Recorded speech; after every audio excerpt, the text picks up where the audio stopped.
Good morning. ધોરણ 5 વિષય ગણિત ચેપ્ટર નંબર 11 ક્ષેત્રફળ અને પરિમિતિ. એમાં આપણે જોઈએ કે કોનો ટુકડો મોટો છે. બે છોકરીઓ આપેલી છે, એની પાસે બે ટુકડા છે. તો પાર્થ અને ગીની એક દુકાનમાંથી આમ પાપડ એટલે કેરીનો જે સુકાયેલો પાપડ છે એ ખરીદે છે. તેમના ટુકડાઓ આ પ્રમાણે દેખાઈ રહ્યા છે, એટલે કે નીચે તમને એના ટુકડાઓ આપેલા છે. બાજુમાં લખ્યું છે કે કોનો ટુકડો મોટો છે.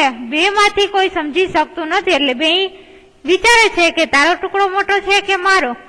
કોનો ટુકડો મોટો છે તે શોધવા માટે કેટલીક રીતો સૂચવો, તે અંગે ચર્ચા કરો.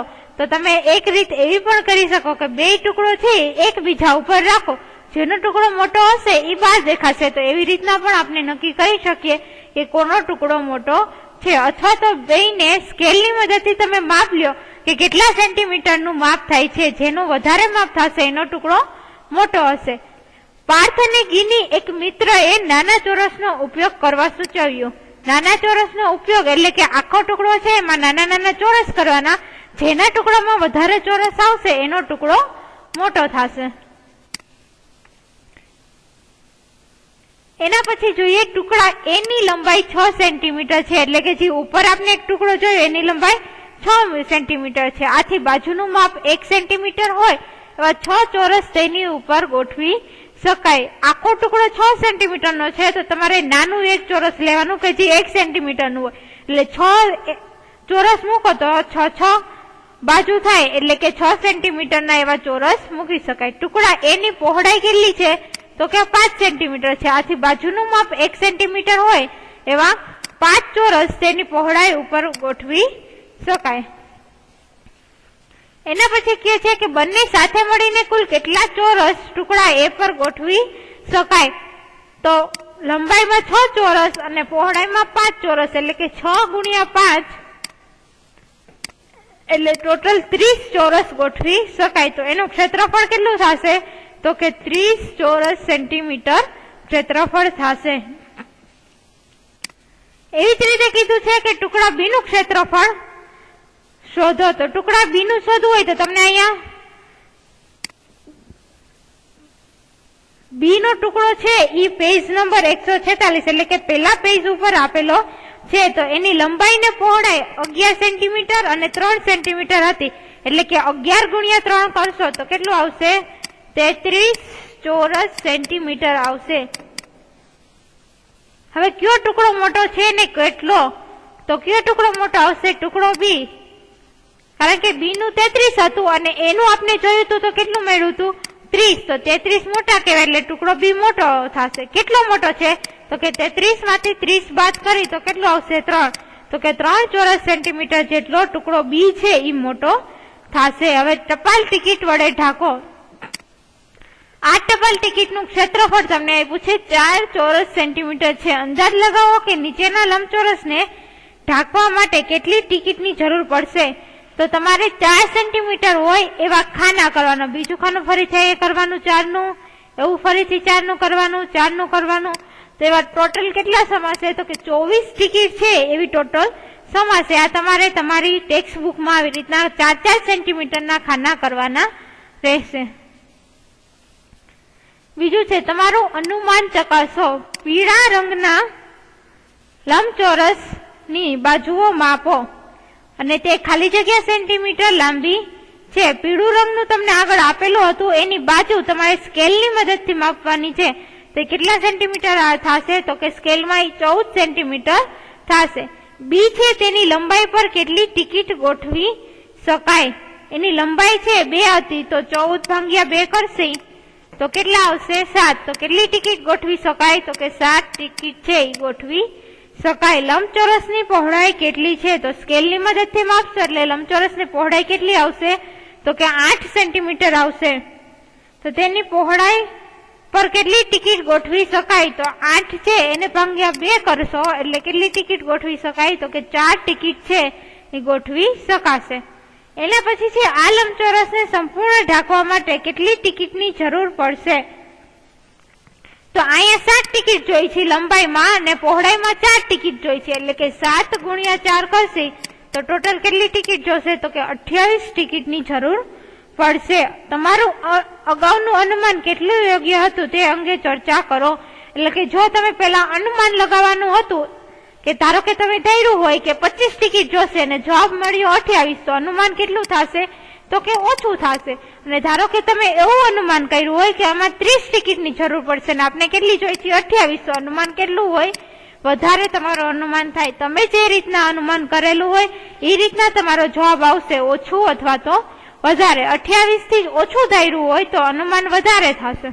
લંબચોરસનું ક્ષેત્રફળ કેટલું થાય? તો લંબચોરસનું ક્ષેત્રફળ શોધવું હોય તો એનું સૂત્ર છે લંબાઈ ગુણ્યા પહોળાઈ. તો લંબચોરસની લંબાઈ 14 સેન્ટીમીટર છે, પહોળાઈ 8 સેન્ટીમીટર છે. એટલે કે 14 ગુણ્યા 8 કરશો તો એનું ક્ષેત્રફળ કેટલું મળશે? 112 ચોરસ સેમી મળશે. લંબચોરસની પરિમિતિ કેટલી થાય? પરિમિતિનું ક્ષેત્રફળનું સૂત્ર છે 2 કૌંસમાં લંબાઈ વત્તા પહોળાઈ. ફરીથી બોલું છું, 2 કૌંસમાં લંબાઈ વત્તા પહોળાઈ. એટલે કે 2 કૌંસમાં લંબાઈ કેટલી છે? 14, પહોળાઈ કેટલી છે? 8. એટલે જવાબ તમને મળશે 44 સેન્ટીમીટર. હવે ફરીથી સમજાવું છું, ક્ષેત્રફળ શોધવું હોય તો લંબાઈ ને પહોળાઈનો ગુણાકાર કરવાનો. પરિમિતિ શોધવી હોય ત્યારે 2 કૌંસમાં લંબાઈ વત્તા પહોળાઈ કરવાનો. શું કામે? ધારો કે તમે આ ચોરસ લંબચોરસ છે તો એની પરિમિતિ શોધવી હોય તો લંબાઈ અને પહોળાઈ 2 વખત આવશે, એટલે કે 2 કૌંસમાં લંબાઈ વત્તા પહોળાઈ આવશે. એના પછી જોઈએ મહાવરો. અરબાઝ તેના રસોડાના ભોંય તળિયે લીલા રંગના ચોરસની લાદીઓ લગાવવા ઈચ્છે છે. અરબાઝ છે એનું રસોડું છે, એના તળિયે એને લાદી લગાવી છે. હવે લાદીની દરેક બાજુની લંબાઈ કેટલી છે? 10 સેન્ટીમીટર. લાદીની લંબાઈ આપેલી છે 10 સેન્ટીમીટર. પછી રસોડાની આપેલી છે કે રસોડું 220 સેન્ટીમીટર લાંબુ છે અને 180 સેન્ટીમીટર પહોળું છે, તો તેને કેટલી લાદીની જરૂર પડશે? હવે આ દાખલો જોઈએ આપને.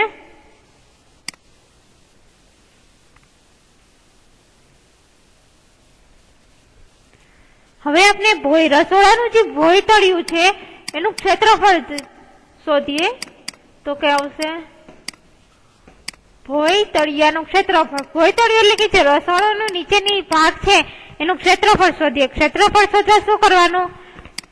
લંબાઈ ગુણ્યા પહોળાઈ. લંબાઈ ગુણ્યા પહોળાઈ.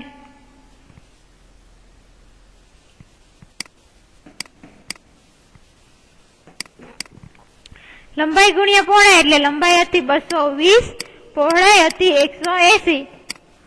લંબાઈ ગુણ્યા પહોળાઈ કરશી એટલે તમને જવાબ મળશે 39,600 ચોરસ સેન્ટીમીટર. હવે જ્યારે પણ તમે ક્ષેત્રફળ શોધો ત્યારે એનો એકમ આવશે, પહેલા ચોરસ લખવાનું, પછી જો માપ સેન્ટીમીટરમાં હોય તો સેન્ટીમીટર લખવાનું, મીટર હોય તો પાછળ મીટરમાં લખવાનું. પણ ક્ષેત્રફળ આવશે એટલે એકમમાં પાછળ ચોરસ, ચોરસનું ટૂંકું ચો લખેલું છે.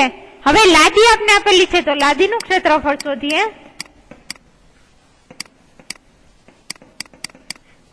લાદી ચોરસ છે એટલે લંબાઈ અને પહોળાઈ બંને સરખી હોય, પણ ક્ષેત્રફળનું સૂત્ર તો સરખું જ થશે કે લંબાઈ ગુણ્યા પહોળાઈ. લાદીની બાજુનું માપ હતું 10 એટલે કે લંબાઈ 10 ને પહોળાઈ કેટલી થશે? 10. એટલે જવાબ મળશે 100 ચોરસ સેન્ટીમીટર. હવે આપણે શું જોઈ છે તો કે લાદીની સંખ્યા જોઈ છે કે કેટલી લાદી ચોરસ રસોડામાં જોશે.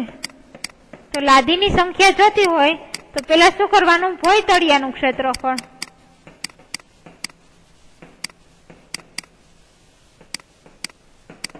છેદમાં શેનું? તો કે લાદીનું ક્ષેત્રફળ.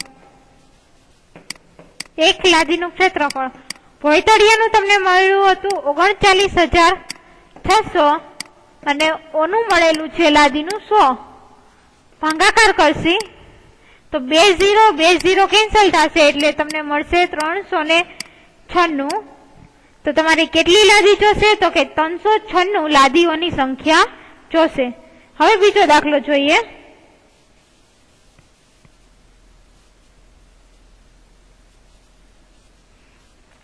એની રકમ છે ચોરસ બગીચાની ફરતે કરેલી વાડની લંબાઈ 20 મીટર છે, તો બગીચાની એક બાજુની લંબાઈ કેટલી થશે? ચોરસ વાડની લંબાઈ 20 મીટર છે તો પહોળાઈ પણ કેટલી હશે? તો કે 20 મીટર હશે.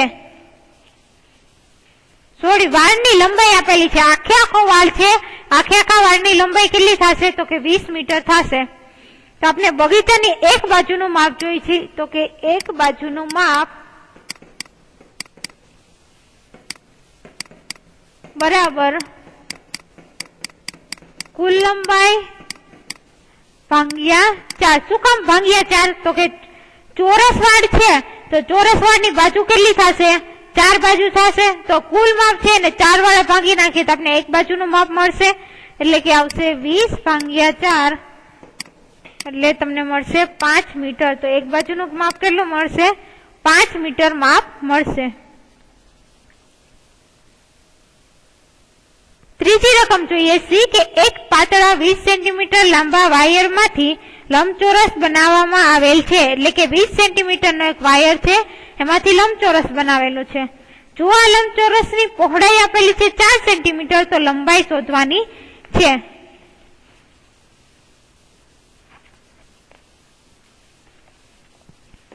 દાખલા નંબર સી. હવે હું સમજાવું છું કે ધારો કે આ લંબચોરસ છે તો એની પરિમિતિ શોધવી હોય તો બે બાજુ સામસામેની બે બાજુ આ સરખી થશે, એટલે કે બે લંબાઈ સરખી થશે અને બંને પહોળાઈ પણ સરખી થશે. લંબાઈ અને પહોળાઈ સામસામેની બાજુ શું હશે? તો કે સરખી હશે. તો પરિમિતિ તમારે શોધવી હોય, પરિમિતિ એટલે કે જે બાજુ છે એ બધી બાજુનું માપ, એટલે બે વખત તમારે લંબાઈ લેવી પડે. એનું સૂત્ર થાય લંબાઈ વત્તા લંબાઈ, બે બાજુ લંબાઈ ને બે બાજુ પહોળાઈ, એટલે બે વખત લંબાઈ આવે ને બે વખત શું આવે? પહોળાઈ. પરિમિતિ કોઈ પણ વસ્તુની પરિમિતિ શોધવી હોય એટલે કે એની જે ફરતી બાજુનું માપ, તો ચોરસની ફરતી બાજુનું માપ લખો એટલે બે બાજુ લંબાઈ ને બે બાજુ પહોળાઈ આવે. તો આનું સૂત્ર તમે લખી શકો, બે આગળ લઈ લે અને કાઉન્સમાં શું આવે? લંબાઈ વત્તા પહોળાઈ.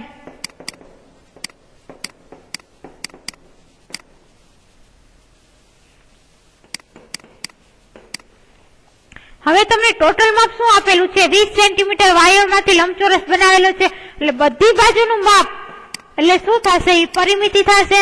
બધી બાજુનું માપ એટલે પરિમિતિ, તો એ તમને આપેલી છે 20 સેન્ટીમીટર. પરિમિતિ શોધવી હોય તો સૂત્ર શું કીધું તું?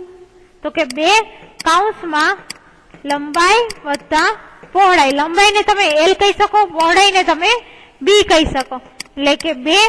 પછી લંબાઈ તો તમને કાઉન્સમાં આપેલી રકમમાં આપેલી છે કે 4 સેન્ટીમીટર છે અને પહોળાઈ શોધવાની છે. પહોળાઈની જગ્યાએ હું B લખું છું, એટલે કે 20. આ બે ગુણાકારમાં છે, બરાબરની જમણી બાજુ આવશે તો ભાગાકારમાં થશે, એટલે 20 ભાગ્યા 2. અહીંયા કેટલું વધશે? 4 વત્તા B. 20 ભાગ્યા 2 એટલે 10 થશે, 4 વત્તા B. ફરીથી આ 4 છે એ સરવાળામાં છે B સાથે, બરાબરની આ બાજુ થશે તો માઇનસ થશે, એટલે કે 10 - 4 બરાબર B. તો 6 બરાબર B, એટલે કે પહોળાઈનું માપ કેટલું મળશે? 6 સેન્ટીમીટર મળશે. હવે એ ખાસ ધ્યાન રાખો કે જો આ કાઉન્સ છે, અહીંયા બે છે એ કાઉન્સ સાથે સંકળાયેલા છે, એટલે શું થશે? ગુણાકારમાં. ગુણાકાર છે બરાબરની ડાબી બાજુ જાય તો ભાગાકારમાં આવ્યું. આ 4 છે એ પ્લસ સાથે સંકળાયેલા છે, બરાબરની ડાબી બાજુ આવે તો માઇનસ આવે, એટલે કે તમે બરાબરની નિશાની હોય એની ડાબી બાજુ કે જમણી બાજુ સંખ્યા બદલો, તો એ સરવાળામાં હોય તો એમાંથી બાદબાકીમાં આવી જાય, બાદબાકી હોય તો એમાંથી સરવાળામાં આવી જાય, ગુણાકાર હોય તો એમાંથી ભાગાકારમાં આવી જાય અને ભાગાકાર હોય તો એમાંથી ગુણાકારમાં આવી જાય. જ્યારે તમે બરાબરની આજુબાજુ તમે સંખ્યા બદલાવો છો, ડાબી બાજુથી જમણી બાજુ લઈ જાઓ છો, ત્યારે સરવાળો બાદબાકી થશે, બાદબાકી સરવાળો થશે, ભાગાકાર હોય તો ગુણાકાર થાય અને ગુણાકાર હોય તો ભાગાકાર થશે. એના પછીનો દાખલો જોઈએ કે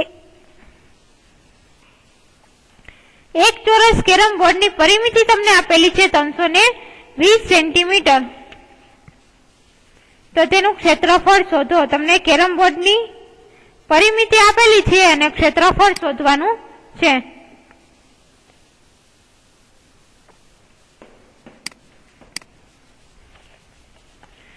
હવે ક્ષેત્રફળ શોધવું હોય ચોરસનું તો બાજુ ગુણ્યા બાજુ અથવા તો લંબાઈ ગુણ્યા પહોળાઈ. તો તમારે લંબાઈ આપેલી નથી, પરિમિતિ આપેલી છે.